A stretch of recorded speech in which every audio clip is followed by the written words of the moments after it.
Hello my dear student, welcome to BTC once again. तो आज हम लेकर आप लोगों के लिए इंटर के इंग्लिश का क्वेश्चन जो कि समरी है, ठीक है।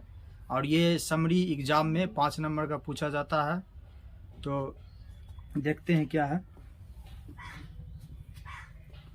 समरी है, right the summary about the soldier. Soldier के बारे में हमें समरी लिखना है, यानी कि सारांश लिखना है, ठीक है। The soldier is a war poem written by Rupert Brooke, ठीक है। सोल्जर जो है ये एक युद्ध कविता है। युद्ध के बारे में ये एक सोल्जर ने लिखी है, सिपाही ने, जिसका नाम है रूपर्ट ब्रूक, ठीक है। This poem is a sonnet. यह कविता एक सोनेट है। सोनेट का मतलब गाथा। गाथा का मतलब होता है कोई व्यक्ति अपने मन की बातों को जो लिखता है, इसी चीज को हम क्या कहते हैं, गाथा। मन की बातों को जो बताता है, ठीक है। तो ये कविता एक गाथा है। In this poem the poet describes his feeling of love for his country. इस कविता में लेखक डिस्क्राइब करता है, यानी वर्णन करता है अपने फीलिंग्स ऑफ लव, अपने मन के अनुभव को, प्यार को, फॉर हिज कंट्री, अपने देश के लिए। उसके मन में जो प्यार है, उसका जो फीलिंग्स है देश के लिए, इन चीज़ों को वो यहाँ पर डिस्क्राइब करते हैं, यानी कि वर्णन करते हैं, वर्णन किया है इस कविता के माध्यम से। The poet is himself a soldier. जो कवि जो है इस कविता के, वो खुद एक क्या है, एक सोल्जर है, यानी कि सिपाही है, ठीक है। And he has gone to fight another country. और वो जो है एक दूसरे देश में लड़ने के लिए गया है, फॉर हिज कंट्री, अपने देश के लिए दूसरे देश में वो लड़ने के लिए गया है, ठीक है। अकॉर्डिंग टू हिम, उसके अनुसार, अकॉर्डिंग टू हिम, उसके अनुसार, a soldier lives and dies. एक सिपाही जो है वो जीता है और मरता है, फॉर हिज कंट्री, अपने देश के लिए, ठीक है।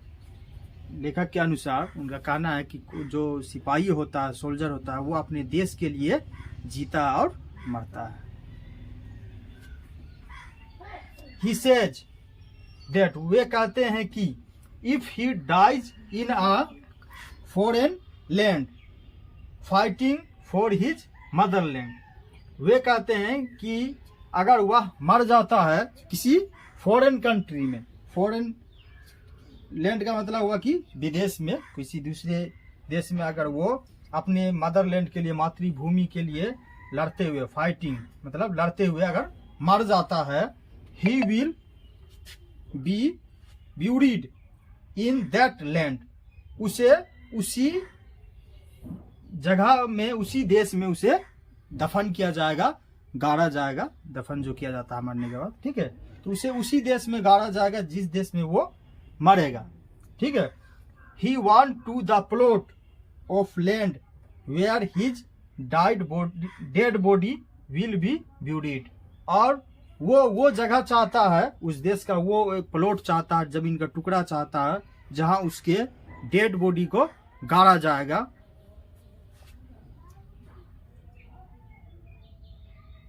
Should be treated as part of England, और उस जमीन को एक पार्ट ऑफ इंग्लैंड, यानी कि इंग्लैंड के टुकड़ा कहकर संबोधित किया जाएगा, कहा जाएगा कि ये जो है, मतलब इंग्लैंड के सिपाही का यहाँ पर कब्र है, तो ये एक तरह से इंग्लैंड का ही टुकड़ा है, ठीक है। ऑल देज things show the poets deep love for his Motherland.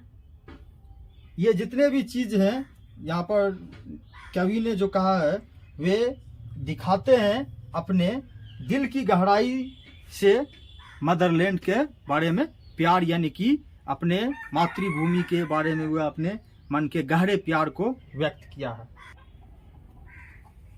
Eight last we can say that, अंततः हम कह सकते हैं कि, इन दिस पोएम, इस कविता में, poet shows his patriotism for his country. इस कविता में कवि ने दिखाया है देशभक्ति, अपने देश के बारे में कवि ने देशभक्ति दिखाई है। This poem is a patriotic poem, ये जो कविता है ये एक देशभक्ति कविता है। Which is full of love, जो कि प्यार से भरा है। फॉर हिज इंग्लैंड, इंग्लैंड के लिए उस सोल्जर के दिल में प्यार भरा हुआ है। ठीक है।